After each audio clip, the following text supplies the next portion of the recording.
Bonjour. En dépit de la cruauté du supplice de la crucifixion, les évangélistes expriment une certaine sobriété étonnante. Par exemple, en Marc chapitre 15, verset 24, euh, il est dit tout simplement « et ils le crucifièrent ». On ne peut, comme dit Leonardo Boff, on ne peut décrire l'exécution plus laconiquement que ne l'ont fait les évangélistes. Pas de pathos, pas de description des souffrances. Voilà, c'est une recension, une relation du fait qui est relativement sobre.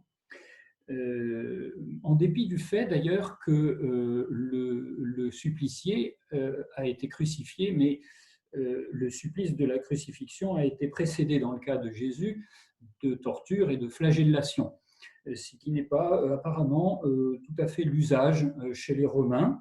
En tout cas, c'était le cas chez Jésus, et lorsque les Romains parlent de flagellation, il s'agit d'un supplice à l'aide de lanières de cuir terminées par des morceaux de métal. Donc c'est un supplice qui est extrêmement cruel également et éprouvant sur le plan physique.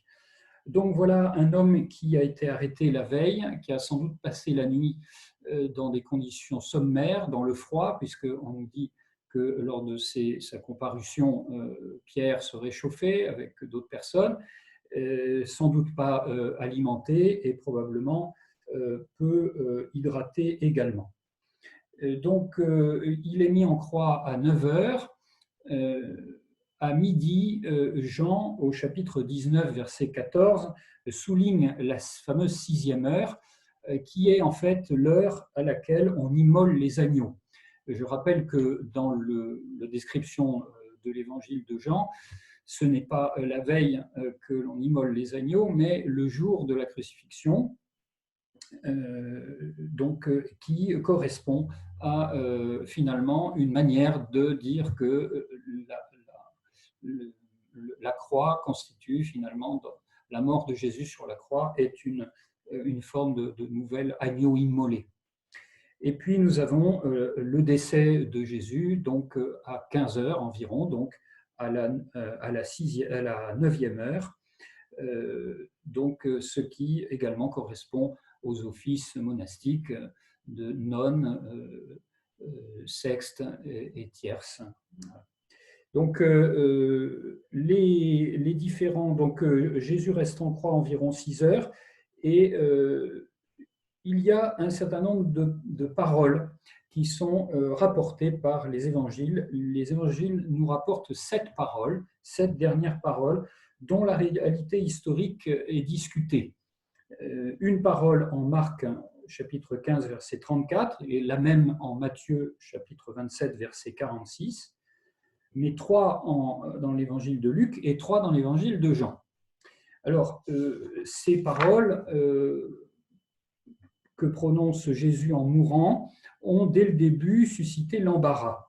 D'où probablement les versions un peu différentes introduites par Luc et par Jean. Donc en Luc, Père, entre tes mains, je remets mon esprit, et en Jean, tout est accompli.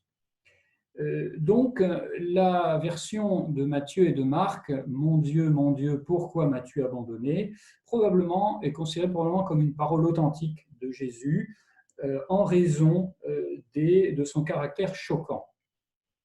Mais il faut souligner qu'il s'agit d'une citation du psaume 22, et selon la manière de citer de cette époque, la citation du début du psaume implique la citation du psaume dans son ensemble.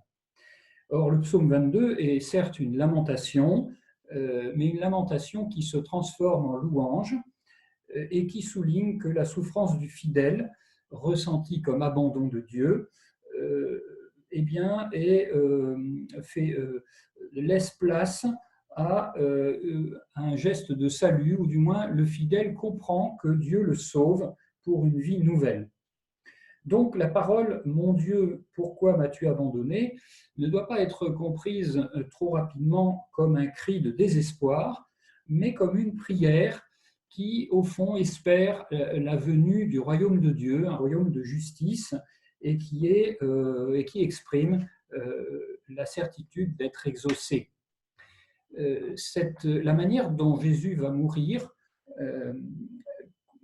contraste avec la raillerie des Juifs. Alors, nous avons d'un côté l'attitude terrible des Juifs qui viennent quasiment cracher sur le supplicié en disant « Voyons si Élie va venir le descendre de là. » Il faut un certain aplomb pour aller se présenter devant un homme qui est en train de subir ce cruel supplice.